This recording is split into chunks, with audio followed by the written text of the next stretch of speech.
For all things LPGA Tour, so excited it's back this week. Now joining us, LPGA host Hope Barnett, who was with me at Cabot Citrus Oh, Farms a yeah. couple weeks ago, which we'll get into in a little bit. But Hope, welcome to Golf Talk Canada. Thank you. Thank you so much for having me. It's good to see you again, even if it's virtually. Yeah, absolutely. And yeah, we'll get to our Cabot Citrus Farms experience with our friends from Team Adidas in a couple minutes time. But first, we got to start excitement level. How excited are you for another season on the LPGA Tour?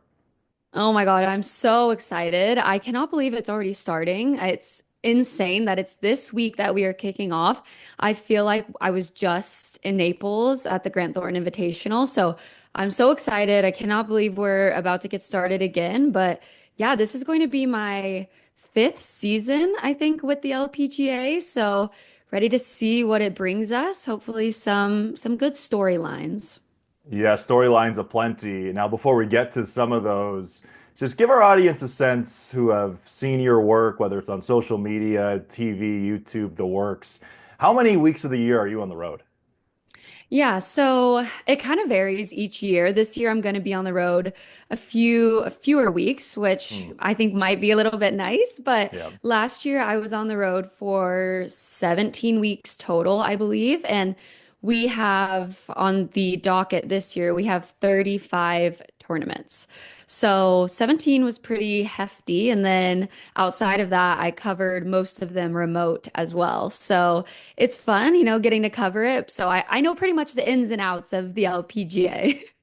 Well, I'm glad you know all the ins and outs because there are some great storylines as we head Yeah. into 2025. And given where we are in Canada, we love focusing on Brooke Henderson, Oh, who, yeah. yes, she didn't win in 2024, but she still had a very consistent season. For you, as you look ahead to your 2025, what are your expectations for Brooke Henderson?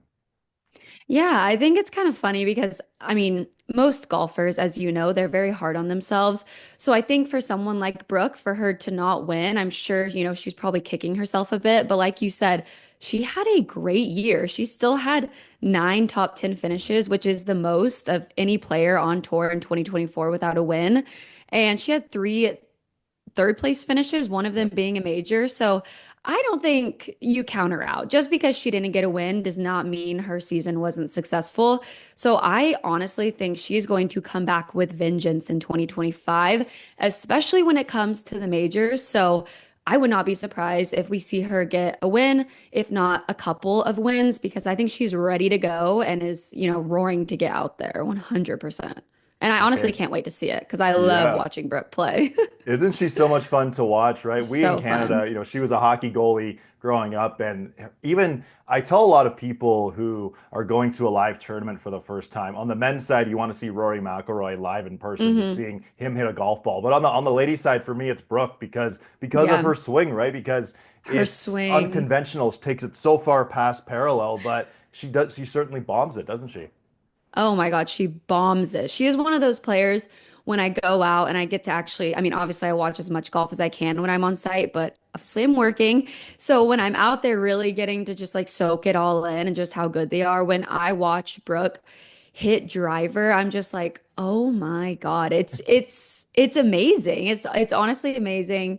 I would love to be able to swing it like her. But yeah, she's definitely, like you said, she's one of those players. I think her and Nelly Korda are the two that you want to see teed up when you go in person.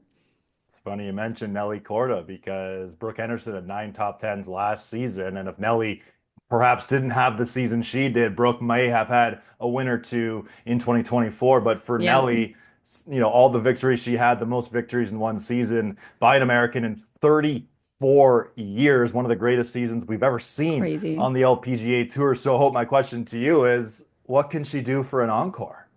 Yeah, I mean, I think it's gonna be hard to top, but I would not go so far to say that she can't do it though, honestly. I mean, I don't think she's slowing down. I mean, she just won the Annika Driven by Gamebridge, which is one of our last tournaments. That's in November. That just shows how short the off season is. She won that tournament and had a good finish at CME, and I think she's going to come into 2025 just not slowing down whatsoever. She's talked a little bit about her injuries that she's had, and which is crazy that she even had injuries in 2024 and still won 7 times, 5 of them being consecutive. Yeah, But I don't think she's going to slow down. I know one tournament that's at the top of her list is the US Women's Open, and I would not be surprised if she, maybe gets it done this year, but I do know she said she puts so much pressure on herself with that event that in the past she hasn't performed like she wanted to, but I'm hoping it's this year that she can get it done there. well, especially what happened too last year with the 10 on the par three, and we know Yeah, expectations were sky high, and I'm sure she put a lot of pressure on herself heading into a big tournament like the US Women's Open for or like sure. the Olympics, which we saw a great Olympic finish last year and emotional victories for both Scotty Scheffler on the men's side, Lydia Ko on the women's side. And Hmm. Lydia Ko obviously went on to win the AIG Women's British Open as well at the home Yeah. of golf at St. Andrews, which So I know you were crazy. at and you loved your Yeah. experience. But for Lydia Ko, it feels like she's been around forever and she's really not that old. And coming off the season No. she had, what do you think about her chances for 2025?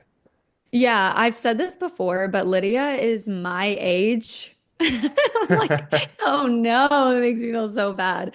But no, first of all, Lydia is like the best person. She's so sweet and she's so deserving. And like you said, she's been around for so long and she is Mm, only 27 years old. And it was funny because I think people kind of forgot about her, at a time in her career and they were wondering, where has she been? Like, what has she been doing? And then she just came right back and started winning again, and then got into the LPGA Hall of Fame, which is super, super hard to do. And I mean, it's so funny to keep saying this because I think I've said this about every single player we've talked about so far, but I think she's going to keep going as well. I mm. mean, her really good season started this week last year at the Hilton Grand Vacations Tournament of Champions. So, I mean, will we see her repeat that win? I don't know, maybe. But I just feel like she's gonna keep going, you know? She has more majors she wants to win, and I think she could do it, honestly, with how well she's been playing. Yeah, so those are some of the top stars at the top of the level anyway on the Yeah. LPGA tour. But one of the great things about the job that we do is we get to tell the stories of players coming up, of maybe the next one, of maybe the breakout stars. This time last year, no one was talking about Lauren Coughlin, and we know what she did Yeah. on the LPGA tour last year. So is there someone who you are looking at for 2025 as someone who could be a breakout star? Yeah, I actually have a few people in Hmm. mind, but the first two, it's hard to like say this because they won in 2024, but Yeah. I think they are going to come out and win a lot of tournaments, and that is Gino Titicun and Patty Tavatanakit. Hmm. I just feel like we can expect to see them at the top of a lot of leaderboards, which they already were in 2024. But I think you're going to see them in contention at more majors and possibly even getting some major wins in there. Patty played really well at the Amundi Evian Championship in 2024. And yeah, I think those are two names that we can definitely expect to see at the top of leaderboards and maybe hoisting some trophies. And then also Ingrid Lindblad, who is going to be a rookie. She played at LSU and she was on the Epson Tour this last year and got a win there. And I think she is just going to be a seamless transition to the LPGA. And I think she is someone you need to keep an eye on. Oh, that's fantastic. And you'll be keeping an eye on all the stars in the world of Oh, golf yeah. on the LPGA Tour. Now, you've been with the tour obviously for quite some time, but if you could pick one, what's your favorite part about your role as a host with the LPGA Tour?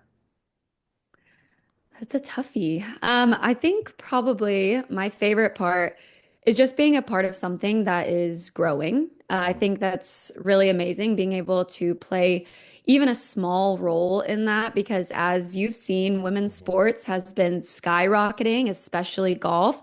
More women are involved in golf than ever before, and I think that's translating over into watching it. And being able to see it grow and interview these players and get to know them personally, I think that's probably the top, my favorite thing, but Yeah. it is hard to say because I do love the LPGA and it's been a really cool journey being able to be with them.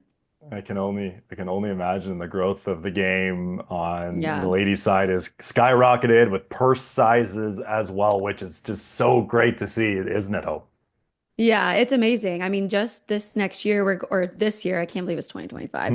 We're competing for $131 million in total, prize funds, which is so awesome. I mean, I don't know if 10 years ago, the players on tour, I'm sure they hope to get to that point, but I don't think any of them could have really, seen this coming. So Yeah. it's pretty incredible. It certainly is very incredible. 2025. Can't wait for the LPGA Tour to officially kick off this week. Now, as promised, before we let you Of go, we got to course. talk about Adidas and Cabot Citrus Farms. What was your Yes. experience like at Cabot Citrus Farms, aside from the weather? Because it Yeah. was a little chilly in A Florida. little cold. It was a little colder than I was expecting. It was Yeah. funny because I just lived in Florida and it's like the winters there are perfect. And I was telling everyone, I'm like, guys, this is not normal. Usually the winters in Florida are amazing. But even with the weather, it was a trip of a lifetime. I Mm, kept like pinching myself when I was there because I'm so used to covering golf, but like actually being invited to events like that, and especially with a brand like Adidas that I've loved like my whole life, I think it was so, so cool. And that golf course is just, it's amazing. It is so beautiful. I want to go back and go on like a golf trip there because it was so cool. And then obviously we got all the goods. We got all the mhm. gear, all the shoes. So I seriously I talked about it for like a week straight to like my friends and family back in Texas, and they were like, okay, we get it. You went on a really Yeah. cool trip. I was like, well, it was awesome. So what about you? How was it for you? Oh, it was so good. It was, yeah, aside from the weather, which it was Yeah, obviously cold, but we're Canadians, right? We're so right. used to You're going used out. to it. Yeah, well, it was funny because we're recording this interview on Monday of tournament weekend. This time last week, we were playing Cabot Citrus Farms.